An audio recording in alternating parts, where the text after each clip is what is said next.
You're watching PM Agenda. Good to have you with us. The Parliamentary Committee on Electoral Matters looks after every election at how the election was run and won and lost. And we've already seen some recommendations come out of the committee in relation to how the Senate election went and the sort of results it produced. Well, now it's looking at the lower house more particularly. It called to give evidence today. In fact, a witness had come forward saying he wanted to give evidence, no less than Clive Palmer. But on the day, did he show? No, he did not. The chair of the committee is with me now, Tony Smith, Liberal MP. Thanks for your time. Talk me through David. this. Yeah. So Clive Palmer actually wanted to give evidence before the committee. When did he signal that to you?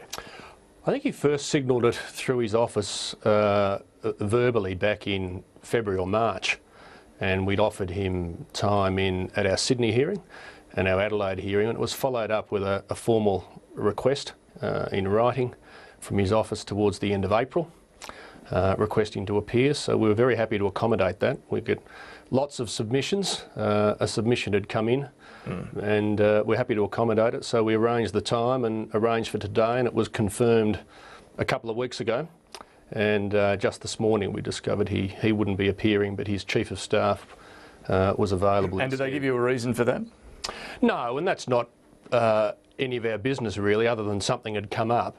But I wanted to make it very clear as committee chair that the request to appear had come from Mr Palmer himself, and that if today was a problem, we could be very accommodating. We've got another hearing tomorrow, and we could even hear from him by teleconference hookup, as we have with a few other West Australian. So you're still trying to get him before the committee personally? Well, we never sought him to come. I mean, he put in a submission, but there was nothing that we needed any further explanation on his points of view. He asked to appear. What was your understanding of why he wanted to appear?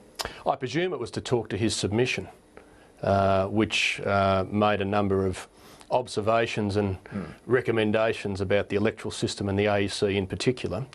But because he'd asked to appear, like any party leader, we were happy to accommodate him. That's why we're all in Canberra. But he has, we adjourned the hearing to make sure that he didn't want to appear at another time, and we were told by his Chief of Staff when we resumed that he had withdrawn his request to appear, and he just wanted his Chief of Staff to appear, so we then proceeded on that basis. OK, now you are currently looking at aspects of the last election, including the AEC and some of those issues. You've already, however, reported an interim report, I think, on the Senate. Yes, that's right. And how that Senate election was run. Now, I want to ask you about that, because in that report, you and others were quite critical of some aspects of how micro parties had gamed the system, in your words, and producing a result that was not what the Australian voters had voted for. Is that still your view? Because we're not hearing a lot from the government at the moment about that. Oh, my view hasn't changed at all. I mean, there's nothing personal in this, but we reached a unanimous position, which is unusual in parliamentary committees, unanimous of Labor, Liberal and the Greens. And that was to change the way we vote to restore the will to the voter through optional preferential voting. So you'd preference to the extent that you wish, and the abolition of group voting tickets and some You could just vote one if you want. Vote 1, 2, 3, 1, 2, 3, 4, and some changes to party registration to ensure that parties were real and genuine.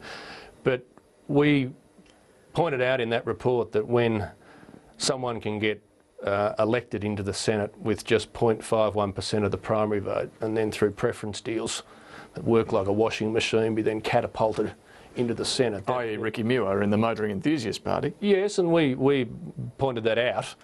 Nothing against him personally, but we don't.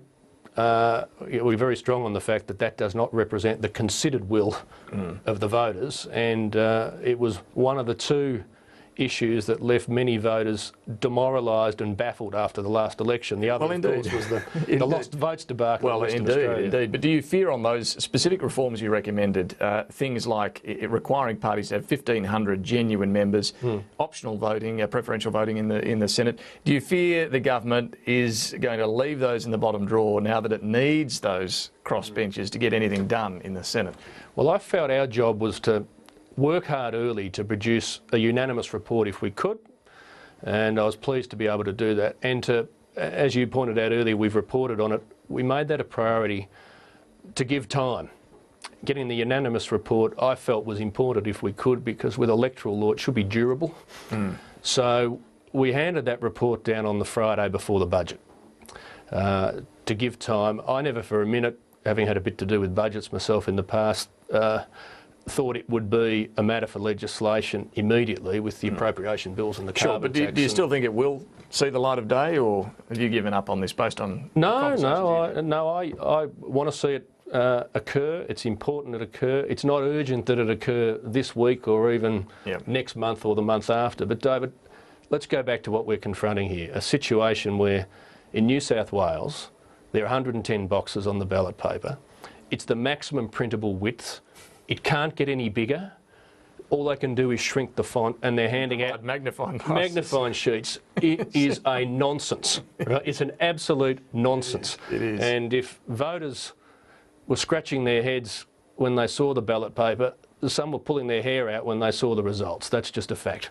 Tony Smith, thanks for joining us this afternoon. Thanks, David. Good to be with you. We're going to take a break and then back with Paul Murray, James Bracey, James Dagan.